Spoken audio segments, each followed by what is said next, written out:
Hi everyone, so this is our last day of our egg lab. So we're going to take a look at what happened to the eggs after soaking them for at least 24 hours. Mine's a little bit longer than that. But first thing I want you to notice is the levels of liquid. Right, so I know I didn't really have a reference photo for that one, but hopefully you can notice it on yours, that the water levels or the solution levels changes depending on the egg. So let's just take a look. So this is my vinegar egg. I think a lot of the vinegar in this, if I can actually show you, evaporated, but I filled it again so that the egg was submerged, and the water or the vinegar level went down, right? So, taking into consideration evaporation and also, where the water or the liquid goes, you might want to think about that. The next one is the syrup cup.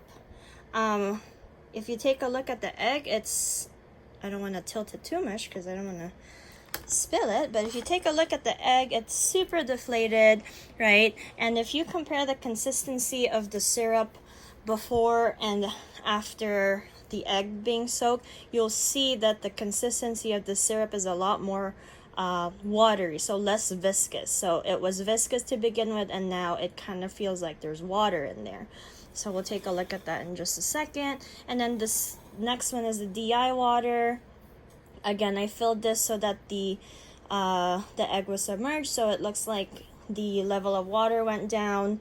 But again, you gotta consider evaporation in that scenario. Since I did leave it, I want to say almost 48 hours, not quite, but almost 48 hours, right? So after your eggs and your solutions have been sitting for 24 hours, what we're gonna do is we're gonna measure it, both mass and circumference. So let's do mass first, and as you guys know, have to be very, very careful with our eggs because we've had already so many accidents. So first thing is to set up our scale, and again, make sure that your scale is in grams. I know some people's scales do not measure grams, so that doesn't mean you should go buy another one. Just make sure that you find a way to convert it. And here's my bowl again. And instead of subtracting my numbers, I'm just going to zero out the bowl and the paper towel. Right, so it's 0, so whatever I put on top of the paper towel and the bowl is the mass of the egg. So let's do, just make sure that my iPad doesn't fall. Let's do DI water first. So I'm gonna do this very carefully.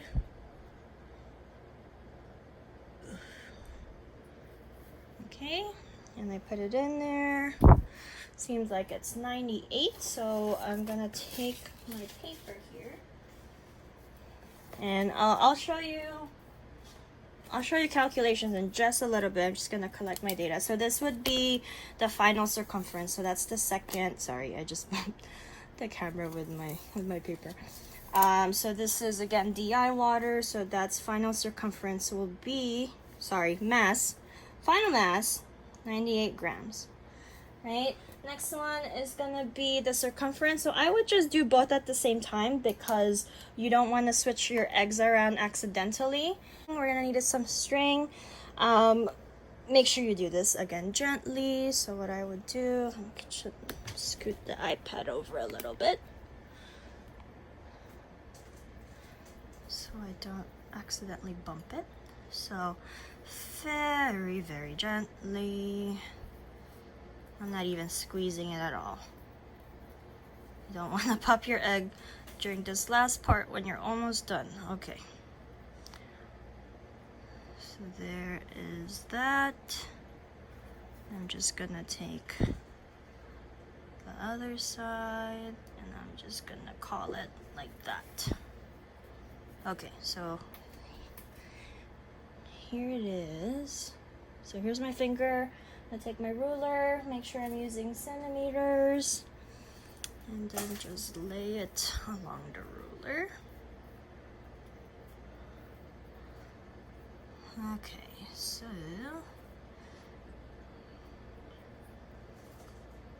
sorry, this is a lot harder than it looks. I'm trying not to move my other finger. Okay, so there's the beginning, and it looks like that's 17 centimeters. So I'm gonna add that to my data. And that's the circumference, 17 centimeters, then for the DI water. Okay, and at this point, you know, if your egg pops, that's okay. But still gotta be gentle because you don't wanna make a mess. Okay, so that was the DI water. Next one is the vinegar egg. Double check that our scale is still on 0, which it is.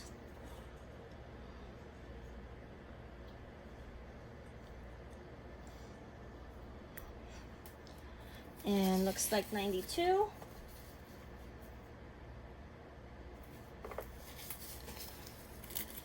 And then circumference next.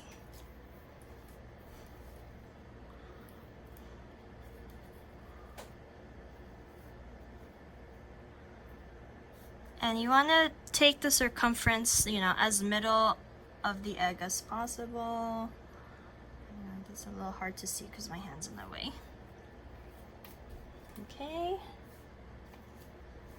It's a lot easier to just use the same string instead of like cutting a new string every time, just because you don't really know how much string you're gonna need.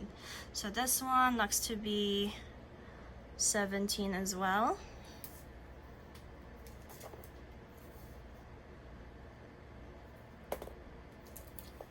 And then last one, which is I think the most interesting one, is our syrup. So make sure the scale is a 0, and in this one you really gotta be careful. Okay, so if you just look at it, it totally looks deflated, right? So, and our mass is 37.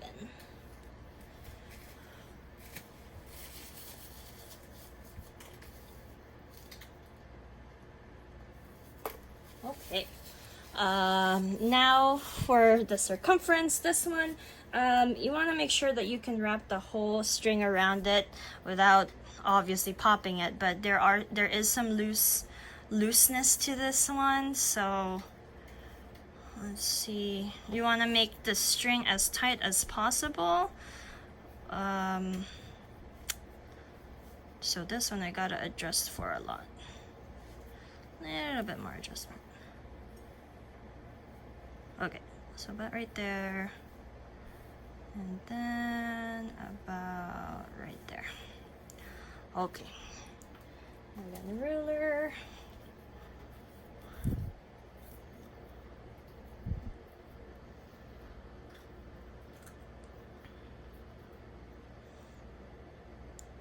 My hand is sticky, so that's about 11 centimeters.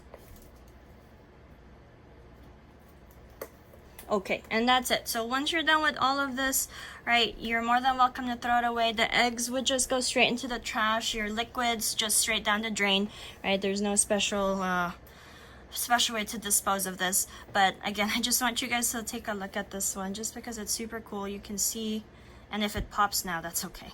You can see how flimsy it is, but you can see that the membrane is still intact, right? You can see that there's still liquid in there. Not all the liquid went out. And you can actually feel, you know, once your egg gets to this point, you can actually feel the yolk, right? So I think this one is the most interesting of all the three, but they're all interesting, right? Okay, so let's move on to calculations. Okay, so this is my lab paper, and again, please make sure that you're using your own data. If your data looks exactly like mine, I'm gonna get super suspicious. So what we are taking a look at we're looking at the percent change in circumference and percent change in mass. So percent change means how much did the egg change, and then we're gonna quantify it using a percent. So you're more than welcome to use calculators for this one, but remember that in your lab report, you do need to write out your calculations. So that means either typing it out while you're typing out your lab report or doing it on paper. So if I were you and you don't really know how to type this onto a document, I would just try to very neatly write it on paper, scan it, and then add it to your lab report. And again, just to remind you guys, right, I don't want this as a separate document. If you are going to take a picture of it, I need it embedded into your lab report, because if I open your lab report and that this section is missing and it's attached to a different document, I'm just going to assume that it's not part of your lab report, right? So it does need to be there all together. So I'm just going to show you one of each, one for circumference and one for mass. So let's do, I'm going to just label this percent change in circumference. And I know I'm sideways, I'm sorry. I just like writing sideways, so how about we line you guys up so that you're not sideways. Okay, percent change in circumference. So our equation is percent change equals final minus initial divided by final times 100. So make sure that you're plugging in the right numbers here. And yes, you do have to do calculations for every single number. So for this, and this, you should have 6 sets of calculations, right? So here we go. All right, so first one, percent change. I'm just gonna do, you know what, let's do the Karo syrup, because I think, again, that's the most interesting one. So final would be this one, so it would be 11 minus initial, 15, right, divided by final, which is 11 times 100. So you can grab your calculator, 11 minus 15 divided by 11 times 100. So our answer is, and just round up to the nearest whole number. So our answer is negative 36%.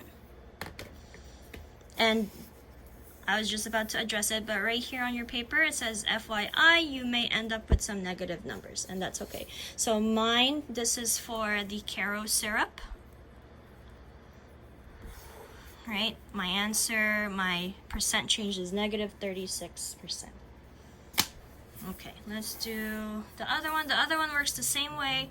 So this is percent change in mass.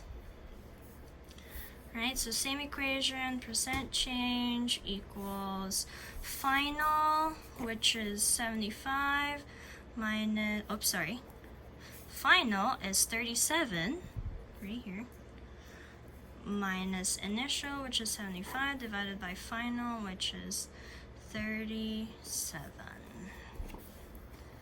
37 minus 75 divided by 37 times 100. So again, this is still for Karo syrup. Right, and then it is 102. Actually, if we're rounding up to whole numbers, sorry, if we're rounding up to whole numbers, it should be 103%.